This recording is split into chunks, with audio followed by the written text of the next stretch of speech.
Dans la vie, presque chaque chose a deux facettes. Il y a l'image que tu as de toi-même, et celle que les autres perçoivent de toi. Certains t'apprécient, t'aiment, veulent marcher à tes côtés. Mais d'autres, peu importe ce que tu fais, ne t'aimeront jamais. Oui, s'il y a bien une leçon que la vie m'a apprise, c'est que tout a deux aspects. Même la Bible parle du visible et de l'invisible. Elle nous appelle à marcher par la foi, non par ce que l'on voit. Elle évoque les anges et les démons, les justes et les injustes. Prenons l'exemple de David. Ce David décrit comme un homme selon le cœur de Dieu. Le poète des psaumes. Celui qui a vaincu le géant. L'élu, loin du Seigneur. Mais ce même David a aussi regardé Bathsheba avec des yeux pleins de convoitise. Ce même homme a succombé à l'adultère et a commis un meurtre. Deux visages, un seul homme. Et qu'en est-il d'Élie? Ce grand prophète qui, par la prière, fit descendre le feu du ciel et triompha des prophètes de Baal. Et pourtant, ce même Élie prit la fuite, effrayé par Jézabel. Tu vois, cette tension existe en chacun de nous. Un tiraillement intérieur entre vivre selon Dieu, dans ce qui est bon et juste, ou céder aux désirs de notre chair, aux plaisirs éphémères de ce monde. Mais ce que je veux vraiment que tu médites aujourd'hui, c'est cette question simple, mais puissante. Es-tu pour ou contre Jésus-Christ? Tu pourrais dire, je ne suis pas contre lui. Mais la vérité, c'est qu'il n'existe que deux camps. Deux royaumes. Soit Jésus règne dans ton cœur et dirige ta vie, soit quelqu'un ou quelque chose d'autre occupe cette place. Il n'y a pas de milieu. Comprends-moi bien, pour l'éternité, il n'y a que deux destinations possibles. Le ciel ou l'enfer. Et ce qu'on choisit de faire aujourd'hui, pendant que nous sommes encore en vie, a des conséquences éternelles.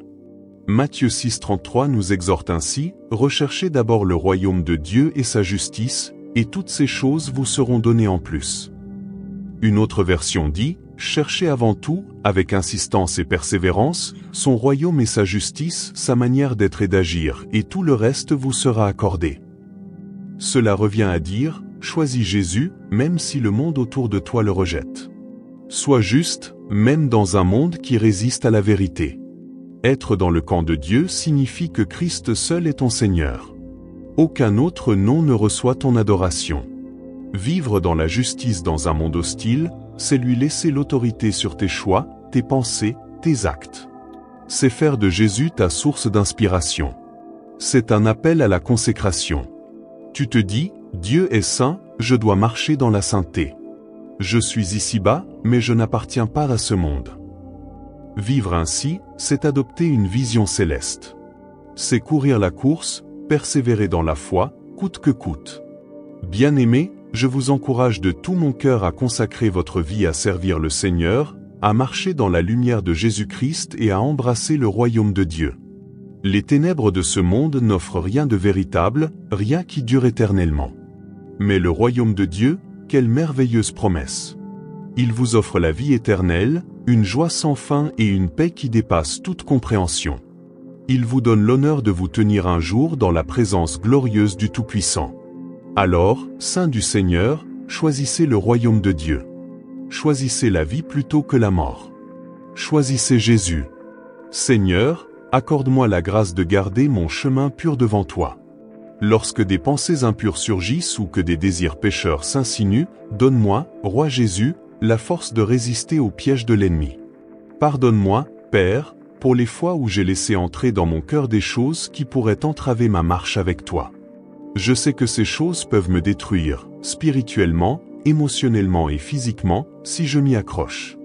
Donne-moi le discernement pour reconnaître ces dangers et le courage de les rejeter. Sois le gardien de mon cœur, Seigneur. Ne laisse entrer que ce qui est saint, pur et agréable à tes yeux. Ta parole dans Jacques 4,8 nous dit, « Approchez-vous de Dieu, et il s'approchera de vous. Nettoyez vos mains, pécheurs, purifiez vos cœurs, hommes à l'âme partagée. » Aide-moi, Seigneur, à être spirituellement sensible, prompt à détecter tout ce qui tente de s'infiltrer, prêt à repousser tout désir mauvais ou influence néfaste qui menace de s'imposer. Mon cœur est la source de ma vie, alors fortifie-moi pour le protéger avec soin. Inspire-moi à ouvrir ta parole et à m'immerger dans ta vérité vivifiante. Remplis-moi de ton esprit au point que je ne puisse plus tolérer ce qui s'oppose à ta volonté. Merci, Père, pour ta miséricorde infinie, pour m'offrir un nouveau départ. Je sais que je suis souvent loin de ta gloire, mais je sais aussi qu'aucun cœur n'est trop brisé, aucun péché trop grand pour être lavé par le sang précieux de l'agneau. Je t'élève mes louanges, m'inspirant du psaume 95 1-3, venez, chantons avec allégresse à l'Éternel. Poussons des cris de joie vers le rocher de notre salut. Présentons-nous devant lui avec des louanges, célébrons-le par des psaumes, car l'Éternel est un grand Dieu, un grand roi au-dessus de tous les dieux. Je te louerai tous les jours de ma vie, car tu es digne de toute gloire. Tu es le Seigneur des seigneurs, le roi des rois, détenant tout pouvoir au ciel et sur la terre. Je m'abandonne à toi. Ta promesse dans Ézéchiel 36 25-26 touche mon âme, je répandrai sur vous une eau pure, et vous serez purifiés. Je vous purifierai de toutes vos souillures et de toutes vos idoles. Je vous donnerai un cœur nouveau, et je mettrai en vous un esprit nouveau. J'ôterai de votre corps le cœur de pierre, et je vous donnerai un cœur de chair. Seigneur, que tes eaux vives coulent sur nous, nous purifiant et nous renouvelant. Lave toute trace de mal, transforme nos cœurs rebelles et donne-nous des cœurs humbles, obéissants et passionnés pour toi. Remplace mon cœur trompeur par un cœur qui aspire à t'être fidèle, Jésus. Toi, Seigneur Jésus, es la réponse à la mort, car tu as dit, je suis la résurrection et la vie. Touche nos vies, intensifie ta présence en nous alors que nous cherchons à demeurer en toi. Je prie pour être une branche qui porte beaucoup de fruits. Enseigne-moi, Roi Jésus, à demeurer dans ton amour, à faire de ta présence le désir le plus profond de mon cœur. Merci, Père, pour le don de la vie. Je te rends grâce, Seigneur, pour m'avoir sauvé de la perdition éternelle. C'est grâce à ton œuvre précieuse sur la croix que je peux aujourd'hui vivre pleinement.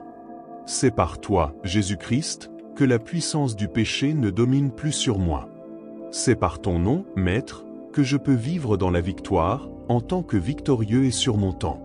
Père céleste, aide-moi à mourir à cette chair, à renoncer à mes désirs charnels, et que je puisse vivre selon la justice, la sainteté et ton règne. Je désire être enveloppé par ton amour inébranlable.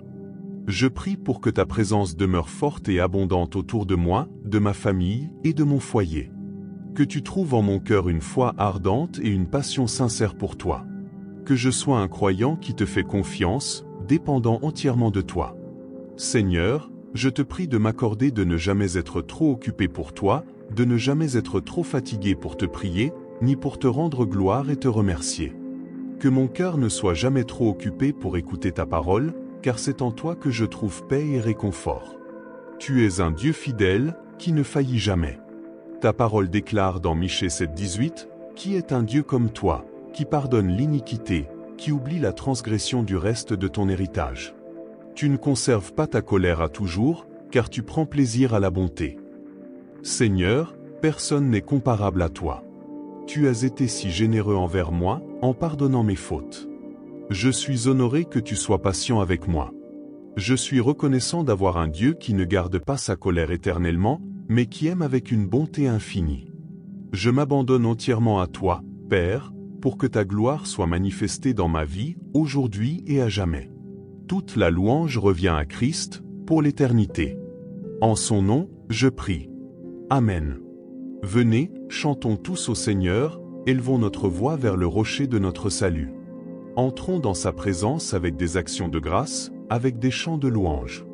Car notre Dieu est grand, un roi souverain au-dessus de tous les dieux.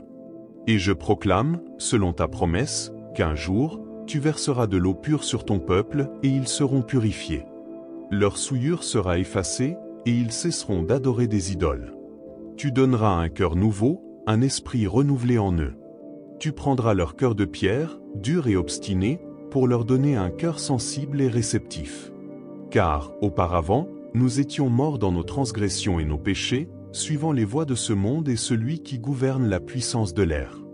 Nous vivions alors dans l'obéissance à nos désirs charnels, en suivant nos pensées et nos passions. Comme tous, nous méritions la colère divine. Mais, par son immense amour pour nous, le Dieu riche en compassion, nous a rendus vivants avec Christ, même lorsque nous étions morts dans nos fautes. C'est par la grâce que nous sommes sauvés, Et c'est cette même grâce qui nous a permis de renaître à la vie nouvelle.